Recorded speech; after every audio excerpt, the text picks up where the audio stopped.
Hello and welcome back to Big Discussions. My name is Dr. Anwar Youssef Dunbar. I am the owner and the creator of this channel, and I am the founder of the Big Words blog site. That information is in the banner to this channel.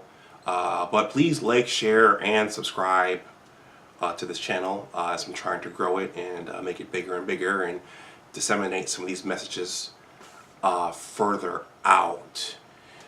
Today is March 3rd, 2019, and actually I just recorded a video involving something career related, but as you can see I've changed back into my standard attire, and I'm wearing the Got Science shirt, and so that means I'm going to talk something science. And you know what, on this channel I'm going to try to talk something scientific as much as possible. Before I start going though, and I don't want to be long on this one, I want to acknowledge someone, another YouTuber who I listen to, named, he goes by the Angry Man. His real name is Valdez. He goes by Valdez and the Angry Man. I think most people know him as the Angry Man. He talks about issues in the black community and dating and whatnot. But something he said yesterday really resonated with me, and it's something that I feel is important, and that goes back to images. And I talked about this in my very first video. In terms of the media and pop culture, there are distinct images and archetypes of black men. And so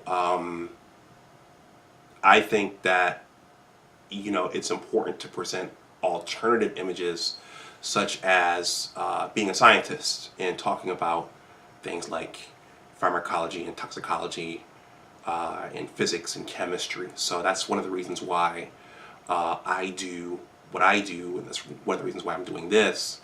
And just as he said in his video yesterday, the images that black boys see matter, and because it dictates and it drives what they think they can be and what they think they can do. So I just wanted to acknowledge him.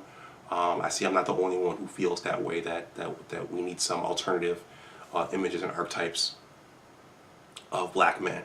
So this video is going to be a follow-up to my last science video. My last science video was about my start in science, and as I was thinking that it was actually a journey. It wasn't just one thing that happened. It was a series of things that happened as I went along. And so I want to talk about how I struggled early on with physical science and physics. So the last video discussed my start in science, and it talked about how I really took to life science. As you can see, I'm holding my DNA double helix here. This is one of my new favorite toys. I like looking at it, I like holding it. So I really took to life science, and then the next year in the 8th grade we took physical science. And so just as life science was introductory biology, when I look back, physical science was introductory physics. Okay, so I did not take to physical science as easily and as readily as I took to life science. There weren't as many at that time that I could see or that I could hear of, as many cool concepts as like photosynthesis or the taxonomy that my life science teacher taught us, or learning about cells and the organelles in the cells. There wasn't any of that, and it just seemed more dry. Part of that is the person who was teaching it, and I'm not knocking this person, but what I am saying is that as the subject matter changes, it's important to have the right person teaching it. So I'm going to talk just briefly about what physics and physical science is, and probably why I struggled early on in it. And the reason I'm talking about this is because this is physics is they call it the grandfather of all the sciences. So that means that physics, it permeates, it's in everything. Physics is in, it's in chemistry. Physics is in engineering. Physics is in biology, especially when you start doing the research. It's everywhere, but it has to be presented properly. So when you're talking about physics, so I struggled with it in the 8th grade, and then early on, as a junior in high school, I struggled with it probably the first semester and a half. And again, it was the way it was presented was very dry, and I didn't really know what was going on. My father told me, and I wrote an article on my blog about the keys to learning college level physics, and I'm going to put that in the description box. My father told me a little riddle. He said, physics is a different way of looking at the world. And I didn't know what he was talking about. And partway through my junior year, the light bulb turned on. And I realized that all we were doing is that we were thinking of mathematical ways to look at the physical world. So when you're talking about physics and physical science, you're mathematically trying to explain things. This football, for example, you know, when the quarterback throws it, how fast is it going? What speed is it going at? How far does it go? If I throw it up like this, there's a force called gravity pulling down on the football, making it come back down in my hands.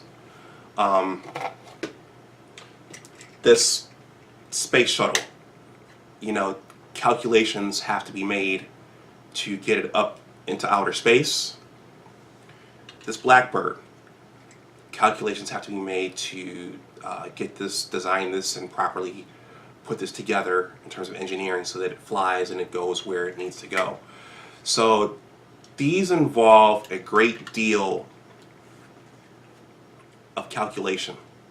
And so physics, it's a quantitative science. So you're doing, it's very calculation intensive, and I can even make the argument that it's another math class.